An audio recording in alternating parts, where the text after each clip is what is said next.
para falar sobre esse assunto. Dá um beijo aqui, Letícia. Tudo jóia, Cláudia. Prazer te rever aqui em nosso programa. Letícia de Oliveira, que é psicóloga, tá aqui no nosso programa. Gozado, né?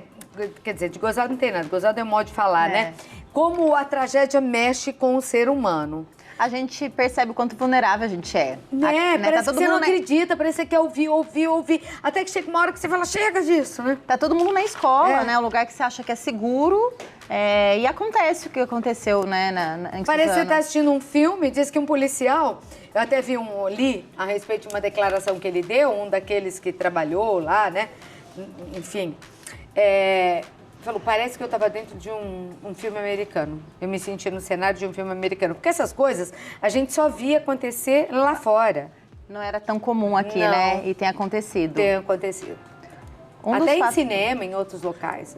Um dos fatores, né, é o bullying, que realmente modifica a estrutura do adolescente. De que maneira o bullying mexe? Então, ela é uma variável, né? Então, tem outras que eu acho que também são bem importantes. Mas, assim, você expõe o adolescente, que já está em fase de processar, de formar a personalidade. Você coloca ele numa situação de ridicularização, debocha, isola e faz aquele adolescente se sentir pouco importante.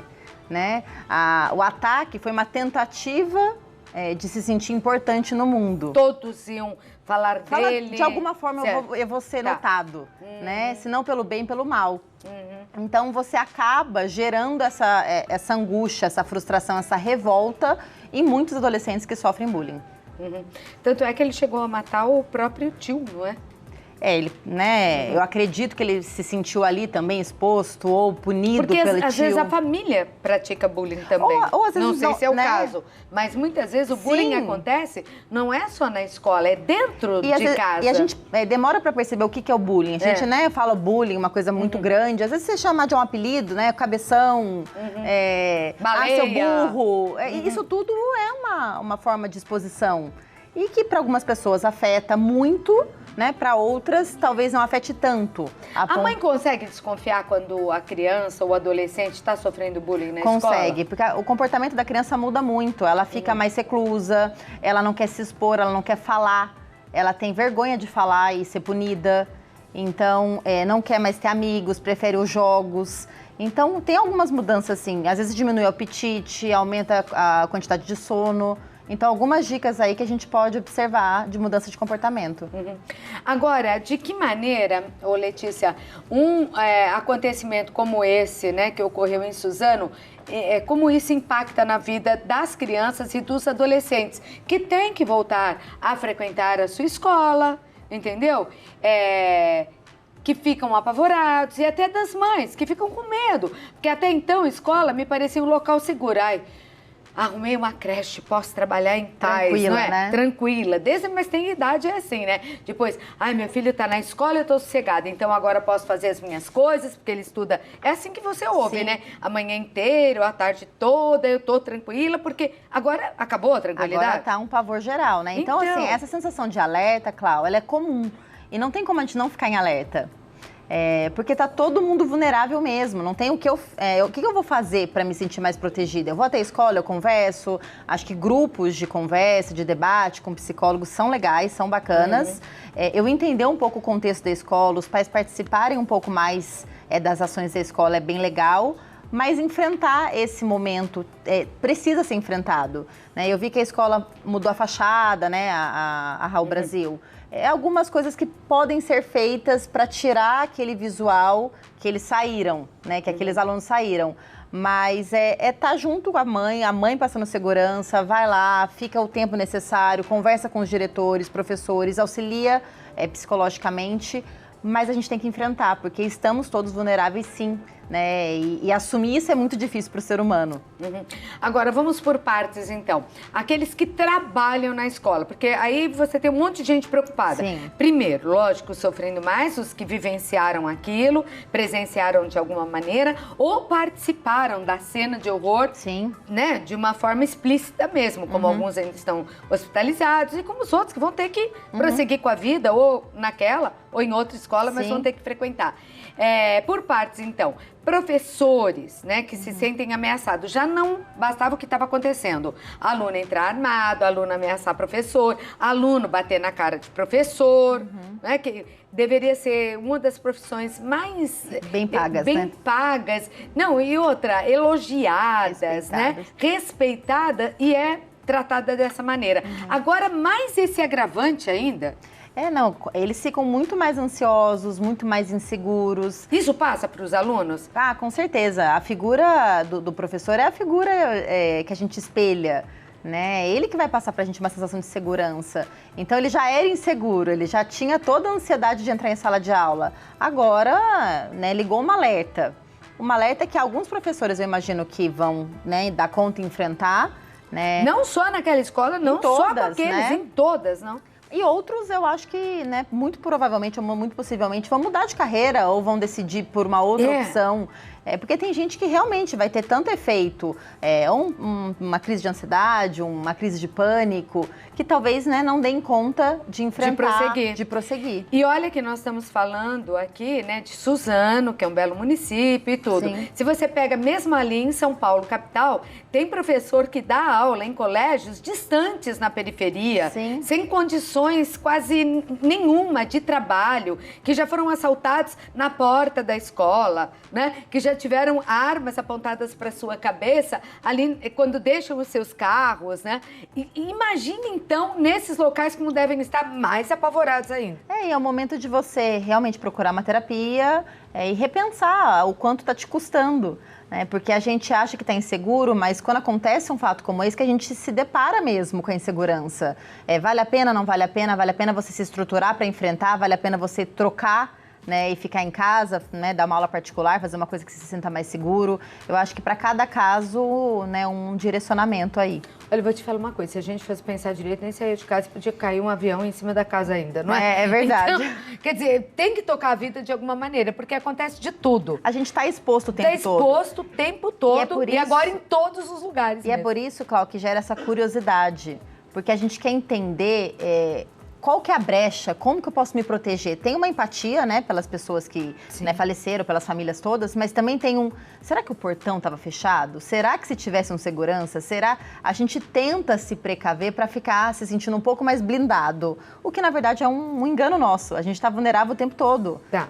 Bom, mas se serve como alerta, alguns que não tinham nada disso, nem um pingo de segurança, já é alguma coisa, Liga um alerta, Liga um alerta. Com certeza, ajuda. Peraí, então a gente vai ter que proteger um pouco mais esse espaço, porque o espaço agora e essas não é mudanças respeitado. Vão ajudar, né, nesse enfrentamento. A hora que você volta para a escola, tem uma câmera, né, para monitorar, tem um segurança próximo, tudo isso ajuda inibe e ajuda o professor e o aluno a se sentir muito mais protegido. Seguros. Agora, eu vou dar um recado lá e volto para você me dizer qual o papel do pai, da mãe, né? Porque o educador está muito vulnerável também nesse momento. Então, eu acho que é hora da família também participar e dar uma força, né? Se a criança, ou daquela escola, ou de outras escolas, começarem com perguntas ou com medo de ir para a escola, que deixou de ser aquele lugar que parecia tão seguro quanto o cantinho da casa dela, o que fazer com essa criança, o que esses pais podem orientar ou falar, tá bom? Tem perguntas para a Letícia, eu já vou colocar na tela, né, para a gente analisar essa situação. Pode colocar para mim. Vamos ver a primeira pergunta aí para Letícia. Ana, boa tarde. Meu filho foi agredido com piadas, empurrões e até fisicamente. Fui na escola e a diretora conversou com o menino agressor na minha frente. Ele se comprometeu que não fará mais isso. Porém, eu senti maldade no olhar e na atitude dele. O que devo fazer? Estou desesperada. Observação, meu filho tem 11 anos e é taxado como nerd. O menino tem 12 anos e tem um péssimo histórico escolar e não tem um bom ambiente familiar. Juntou duas coisas aí. Não, e que assim, é bem legal que ela descreve a percepção dela com relação ao menino, né? Menino, eu acho que isso aí é fundamental. Eu senti que aquilo não vai mudar, eu não vi maldade. Eu vi maldade, eu não vi o comprometimento. E mãe não costuma errar, tem uma intuição, a mãe. Então, assim, no caso dessa pessoa que sentou, que conversou, que tentou, eu indicaria ela trocar o aluno da sala, ou de escola, ou de período, porque eu acho que a gente é melhor precaver do que deixar o filho dela se expondo. Ela já pressentiu, né? Ela pressentiu e ela tentou fazer a exposição, tentou levar, tentou conversar, e ela sentiu que não vai funcionar. Então, eu tiraria... E ainda assim, esse menino, tadinho, né, 12 anos, mas olha, péssimo histórico escolar e não tem bom ambiente familiar. Isso daí... eu acho que esse é o ponto, né? A gente fala muito do bullying, a gente fala muito dos jogos violentos e falou pouco do ambiente familiar desses dois agressores, né? Dos dois que mataram em Suzano. Essa é a base. Né? A estrutura familiar, você ter um bom diálogo, não ser agredido pelo pai e pela mãe, porque se você é agredido em casa, você vai reproduzir isso na escola. Então, esses meninos que fazem o bullying, eles de alguma maneira são agredidos dentro das próprias casas. Então, se a gente olhar um pouco mais para a saúde mental desses adolescentes, da estrutura familiar, a gente vai ter muito menos problemas. Tá certo. E é uma coisa difícil de conviver, né? Porque violência não tem jeito, gera violência. Gera violência, né? E se ela sentiu, então segue a intuição. Faz isso, tá, meu amor?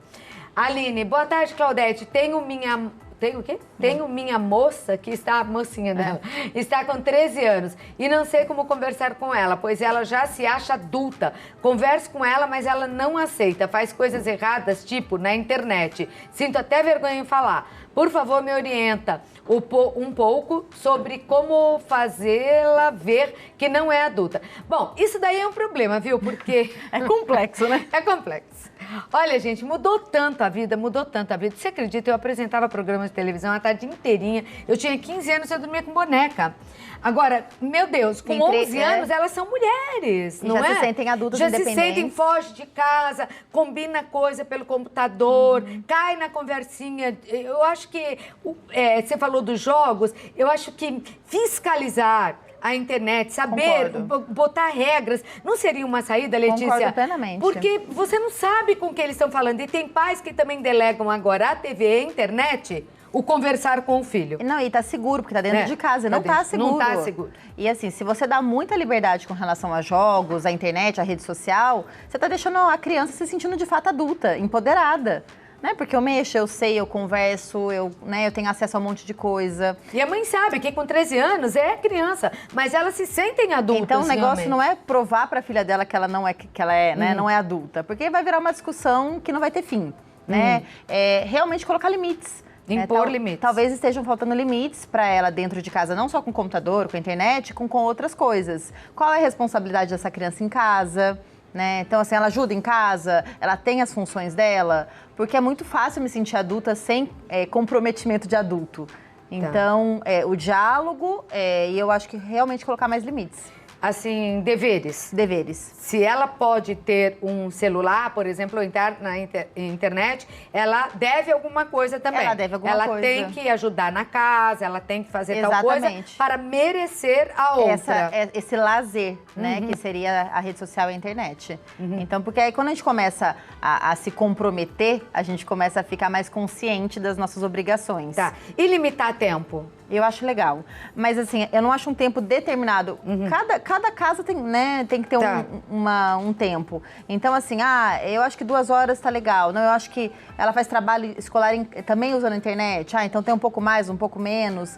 Mas um tempo que você perceba que tá saudável. Tá. Então... Eu sei que tá difícil, viu? Eu até contei essa história aqui, que a mãe colocou grade em tudo e depois foi no programa Desesperada à Procura da Filha de 15 anos, que falou, eu coloquei grade em tudo na minha casa. Só que quem levou minha filha entrou pelo computador, porque ela foi aliciada, a menina sumiu, porque caiu na conversa de um cara e não acharam mais a menina. Ela foi, né, depois viram lá, né, vasculhando o computador, ela saiu com uma pessoa e ela falou, o que eu faço? Eu pus grade em tudo, entraram pelo computador e levaram a minha filha. É muito perigoso. A gente não tá seguro, nem dentro de casa, Os jogos também, né? Os jogos que ensinam a matar, os jogos que ensinam... Como é que os pais conseguem lidar com... Olha, eu não queria ser mãe de criança pequena nessa fase. Tá mais difícil a cada dia. O que essas mães fazem? É observação mesmo, Cláudia. Você não pode deixar porque, tá jogando jogando um videogame, tá tranquilo. Deixa eu ver como ele tá saindo do videogame. Ele tá mais respondão, menos respondão? Ele tá mais agressivo, tá menos agressivo? Dá uma vasculhada, ver o jogo que como é o tá jogo, limita o tempo, conversa, dá tarefas, dá limites, porque os pais também estão com muita dificuldade de colocar limites. Eu vejo no consultório, eles querem ser amigos, né? Eles têm muito medo de ser autoridade e eles permitem, eles querem que os filhos decidam por eles mesmos. E isso na adolescência não dá certo. Né? Então tem que ter uma conversa, não pode ser, né, um autoritarismo, mas não dá para não ter limite. Então, quando você... A criança precisa disso, o adolescente também espera isso. Exatamente, a regra traz segurança para o adolescente. Então, ele sentir que você é uma figura de autoridade, que ele te deve respeito, faz ele ter mais consciência sobre os atos. Então, nesse caso, para fechar, o que você diria para pais e mães que os filhos nem querem mais ir na escola porque estão com medo?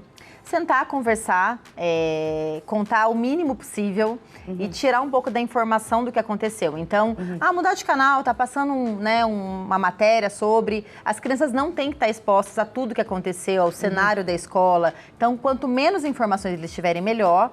Se eles estiverem inseguros, vá até a escola, converse com a professora, né, se prontifica a ficar ali, a fazer um grupo mesmo de apoio, né, juntar outras mães para incentivar a fazer atividades na escola, que você participe. Tudo isso vai deixar eles mais seguros para poder voltar para a escola. Mas esse é o problema, viu, Letícia?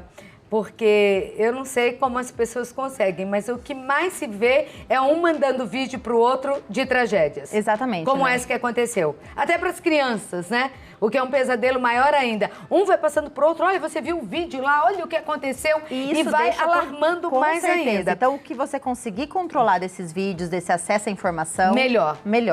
Agora, vocês vejam, né? Eu não sei qual a opinião de quem está em casa, mas no Brasil foi falado uma época de não entrar na escola com celular e muitos foram contra essa ideia. Como? Mas isso é cercear a liberdade? A criança pode e deve entrar com o celular na escola. Outro dia a gente estava brincando, dizendo que nem com lápis e tabuada a gente conseguia entrar. Verdade. Agora eles entram com o celular. Na França, por exemplo, é proibido. Nenhuma criança pode levar ou estar com o celular na escola. Escola é lugar para estudar.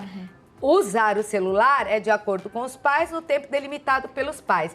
Como você falou, o pai também não põe mais autoridade, quer ser amiguinho de filho. Não está dando muito certo desse jeito. Não ter autoridade na escola e nem em casa e não está funcionando, né? Não tem autoridade nenhuma. Né? Quer dizer, não vai ter limite, né? Ou limites impostos por ninguém. E é muito complicado, principalmente nessa fase da vida, onde toda a informação está ali, na tua mão. Mesmo que os pais não queiram passar, já viu. Eles são rápidos. E aí, com 2 anos de idade, você vê pai dando de presente para filho celular, tá ficando bem complicado aqui. Mas é uma questão para ser debatida no Brasil, né? Essa coisa de, né? Para refletir essa coisa de uso de celulares em escolas. Bom, eu queria deixar aqui o Instagram. Vê se tá certo, tá? @psicoletícia. Isso mesmo. É isso?